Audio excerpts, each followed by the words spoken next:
အိမ်မှာထမင်းစားရတာမကောင်းလို့အပြင်မှာဝယ်စားကြည့်တဲ့အခါ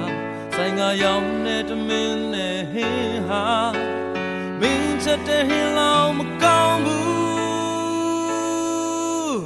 မင်းလောင်ကိုပေါ်ဘသူမှမကောင်းဘူးမင်းတယောက်ထဲသာကိုယ်တွေ့ကောင်းနိုင်ဆုံး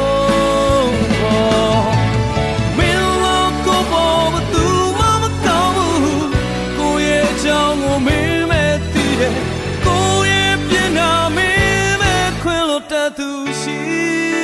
တယ်ကိုအိတ်ထဲမှာသုံးစရာပြတ်တော့ရွှေနဲ့ကကလေးချုပ်ခါပေါင်းတဲ့သုံးမိုးပေးတဲ့မင်းလို့ကိုပဲသူတို့လည်းမချီကြပါလားခွဲ